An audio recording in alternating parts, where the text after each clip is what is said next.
Starmer and other European leaders are feeling that pressure. But I don't think troops on the ground are going to make the British public feel comfortable. No. Where there's a will, there's a way, right?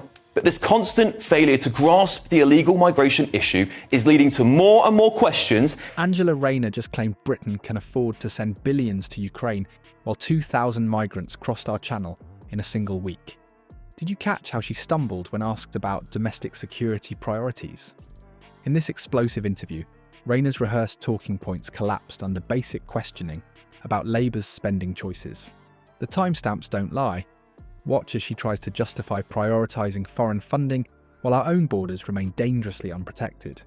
I'm very clear that what we need to do here, we need to get our security of our borders back. They've lost control. 50,000 people have come. We've got to smack. Before we move on, I'd like to ask you a small favour. If you appreciate this content, please take a second to like this video and subscribe to the channel.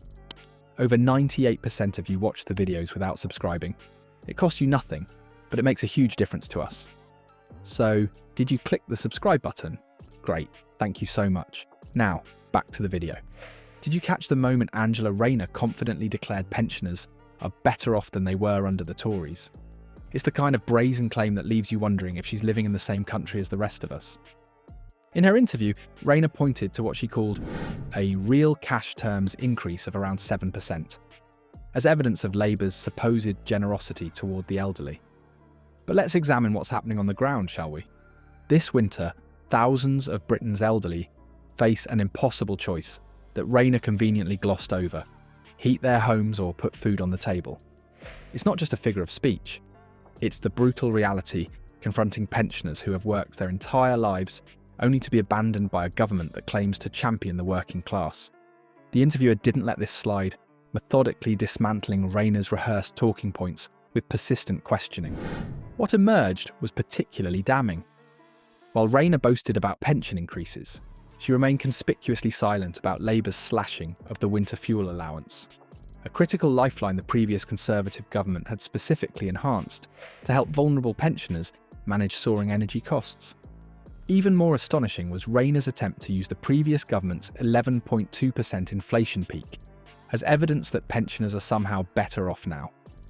This bizarre logic collapses under the slightest scrutiny. How exactly does pointing to past inflation help elderly Britons struggling to pay their bills today? The disconnect between Rayner's polished political rhetoric and the lived experience of pensioners couldn't be more stark. What we're witnessing is a fundamental dishonesty in Labour's messaging. They claim to stand for working people while systematically undermining the financial security of those who've contributed to society their entire working lives. The interviewer's relentless questioning exposed this contradiction, forcing Rayner to tie herself in knots, trying to justify how pensioners benefit from having their winter fuel support cut, while billions flow to foreign conflicts.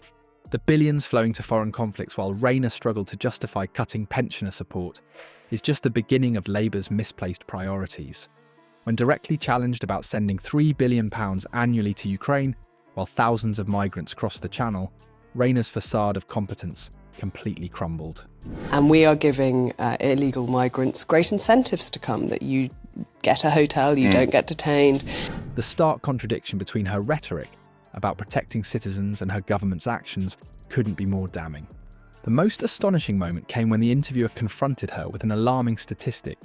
The total number of migrants now entering Britain exceeds the entire size of our military forces. This isn't just a migration issue. In Calais, well, more migrants crossed into Britain than Italy, with over 67,500 of them. It's a glaring national security crisis that Labour seems determined to ignore while funneling unprecedented sums into a foreign war. The most important job for any government is to keep its citizens safe, Rayner proclaimed during the interview. Yet when pressed on how exactly sending billions abroad while leaving Britain's borders virtually undefended accomplishes this goal, her response was a masterclass in political evasion. He mentioned in the House that we won't be derailed or sidelined by commentary, ongoing commentary, but that we'll... She fumbled through rehearsed talking points that failed to address the fundamental question: why should British taxpayers fund foreign military operations while immediate threats at home go unaddressed? The interviewer methodically dismantled her justifications, pointing to the 2,000 migrants who crossed the Channel in a single week. Where there's a will, there's a way, right?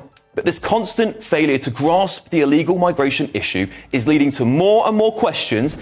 A figure that visibly rattled Rayner as she struggled to reconcile it with her previous statements about citizen safety. When asked directly how Labour justifies this spending imbalance while British families struggle with soaring energy costs and security concerns, Rayner's inability to provide a coherent answer spoke volumes. Even former President Trump has weighed in on this contradiction, suggesting Britain should reconsider its financial commitments abroad given the pressing challenges at home. This perspective further highlights the disconnect between Labour's international spending spree. Doesn't matter. We're making the calls. We're having great diplomatic relations. I kind of think with someone like Donald Trump, he'll be like, yeah, whatever. And the immediate needs of British citizens. The questioning revealed a fundamental dishonesty at the heart of Labour's approach to governance. Rayner couldn't explain why her government continues pouring resources into distant conflicts while British citizens face a cost of living crisis and unprecedented immigration challenges. Starmer and other European leaders are feeling that pressure, but I don't think troops on the ground are gonna make the British public feel comfortable. Her evasive responses and inability to address straightforward questions about national priorities exposed a political party more concerned with international perception than domestic welfare. What we've witnessed in Rayner's interview isn't merely a collection of isolated falsehoods. It's the exposure of Labour's fundamental deception of the British public. The pattern is unmistakable. The UK and the Prime Minister is very clear on our support for Ukraine and that we need that peace deal. Labour leaders happily sacrifice pensioners' warmth and national border security while funneling billions abroad. This systemic dishonesty permeates the entire party leadership.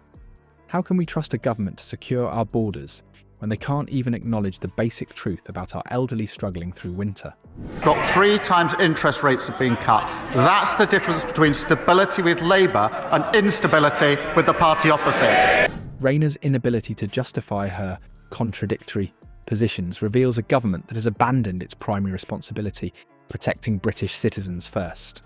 As the cold months draw near, I urge you to recall this revealing interview whenever Labour ministers claim they're championing British interests. Their actions speak far louder than their carefully rehearsed talking points. You know, we are going to ultimately have to raise defence spending, but who's going to pay for that? Once again, that's the British taxpayer, and that might be quite a tough sell, but... The disturbing reality is that Labour has placed foreign priorities above the immediate needs of the British people, and no amount of political spin can hide that uncomfortable truth.